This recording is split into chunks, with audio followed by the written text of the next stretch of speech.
Hello, this is John Feldt. This is the weekly water outlook for the southeast U.S. Well, this past week wasn't quite as active as the last couple of weeks over most of the southeast U.S. You can see that the heaviest rain was confined to Kentucky and Tennessee, but in that region it was very significant. Northern parts of Tennessee in that area in red received over 5 inches of rain. And a large part of Tennessee, actually it looks like about 80 to 90%, received at least 2 inches of rain. But it really dropped off further south. You can see that only the northern part of Georgia, Alabama, Mississippi received a couple inches of rain, and then it dropped off very drastically further south over most of the ACF River Basin and most of the Savannah River Basin, with the exception of the far northern part. Looking at the Carolinas and Virginia, very little significant precipitation moved into those areas, except for the far western parts of the state. Green was indicating about a half inch to an inch in those regions. Thus, we can see well above normal precipitation over Kentucky and Tennessee, 4 to 6 times normal for the week, but most of the southeast U.S. Quite dry over the last 7 days, only 25% of normal rainfall. Now over Florida, a bit more hit and miss with thunderstorm activity. Some areas over South Florida above normal, other areas below normal. And I thought I'd take a look back at some precipitation anomalies over periods of 15, 30, 60, and 90 days because what we can look for are some trends in these regions. So this is the past 15 days. This is sort of the short term. Blue is above normal precipitation anomalies, and we can see much of the southeast U.S., with the exception of the Carolinas, has received above normal precipitation. If we go back further, we see that trend is confined a little bit more further west to Alabama and Mississippi, and more neutral conditions over Georgia. And then if we go past 60 days, we don't see it quite as much as well. And then 90 days, we see it sort of coming in again, those anomalies. So I guess what I'm saying here is that in the short term, the patterns have been above normal precipitation. But as we go further and further out, we trend to go towards more neutral, towards the 60 days.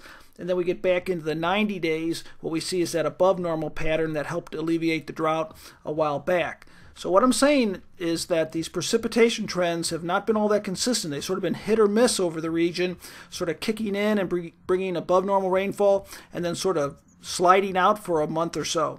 Now the exception are the Carolinas, and if you look at the Carolinas, it really has been fairly consistently below normal in that region. So this is when we look at initial soil moisture. What we see is a very abrupt line. What we see here is above normal soil moisture in green, and we see a very clear distinction here between soils that are fairly wet and soils that are very dry, and lingering effects of rainfall that occurred earlier in the season over the south part of Georgia. So we have a very clean and clear line here between areas of more saturated soil, and I wouldn't even call it really saturated. Probably would take another 2-3 inches to really bring it back up to being saturated, but still fairly wet soils versus fairly dry. And you can see that as far as the soil moisture anomaly here is that the lighter green is indicating that soils aren't completely saturated, and you can see that northern Alabama and Georgia, which has been from time to time getting close to that saturation, has pulled back a bit, especially over the last week where we didn't receive all that much precipitation. If you look at the Carolinas, how dry that has been persistently dry, and you can see those negative anomalies in that region. Now, from Tennessee on to the north, stream flow is quite high, but the flood flows are pretty much confined to the Mississippi River, Illinois River, parts of Indiana, and you can see there that it's been a moderate to major flood working down those drainages because the precipitation has been very heavy over parts of the Midwest over the last month. You can also see the secondary of flooding over the Red River of the North along the Minnesota-North Dakota border, and that's that second area of flooding.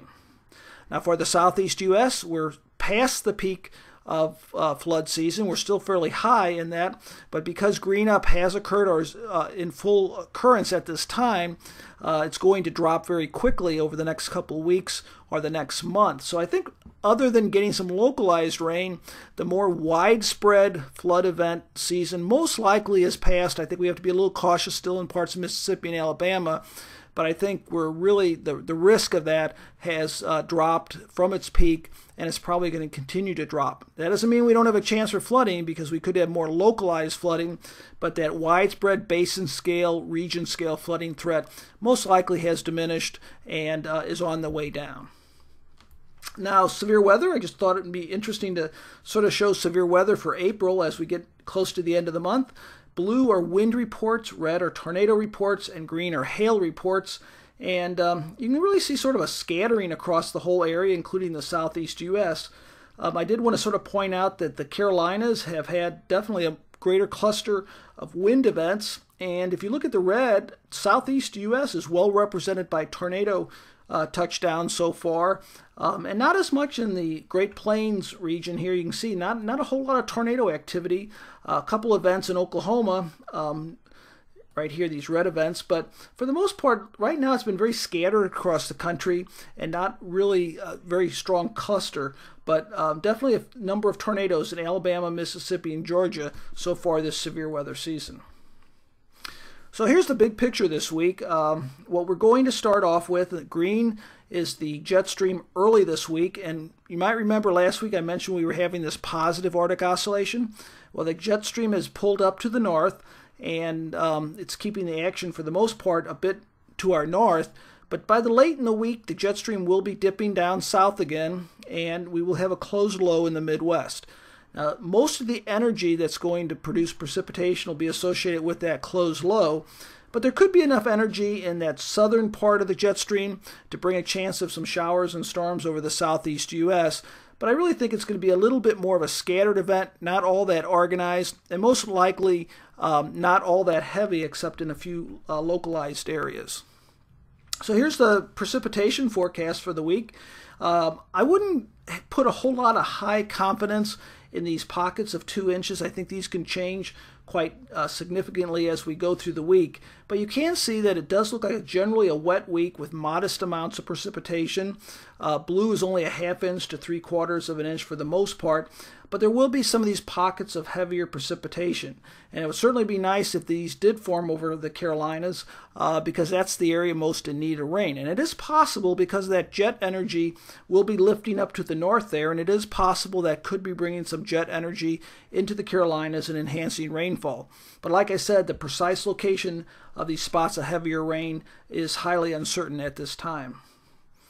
But with that relatively widespread nature of rain, and with soils over some of the area fairly wet, you can see that forecast calls for soil moisture to generally increase over the next week or so. This goes through early May, May 5th, and over the southeast you can see that there is that possibility. Now, I'm going to talk a bit in my newsletter I'll be issuing later this week about some of the precipitation patterns long term, but really this shows pretty clear that the hot spots over the winter and early spring have been the southeast U.S. and the parts of the Midwest. Actually, this extends over in this area. So I'll be talking a little bit more about what has caused that, but you can see once again it looks like that pattern here over the southeast U.S. of enhanced precipitation. At least modest amounts of precipitation is forecast to continue. Now let's take a look at some climate models real quickly here. On the left are temperatures, and on the right are precipitation. And I wanted to sort of talk about temperatures in week 1. This is week 1 up here on the top graphics, and these are week 2. And for temperature-wise, blue is cool, so it looks like this cool pattern will continue through week 1 and then also week 2. Green is not quite as cold, but definitely looks like well below normal temperatures in week 1 settling in, and then cooler than normal temperatures in week 2. As far as precipitation, here's that area of precipitation over the southeast U.S.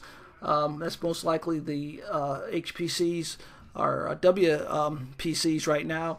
Forecast for precipitation in the Carolinas could be based on that model output, but it does look like week 2 could bring some continued enhanced precipitation over the Carolinas and perhaps into Georgia. We'll have to see. The further we go out, obviously these models might not be quite as reliable, but it does look like models are indicating perhaps a bit more action over the Carolinas. Real quick look at week 3.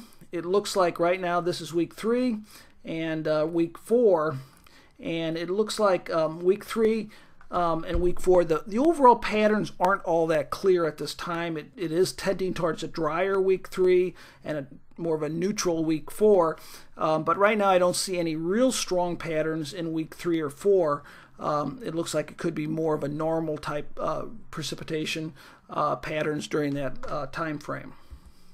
So the takeaway points, showers and storms early this week, and most likely very early this week, and then the rest of the week there will be a chance of showers and storms.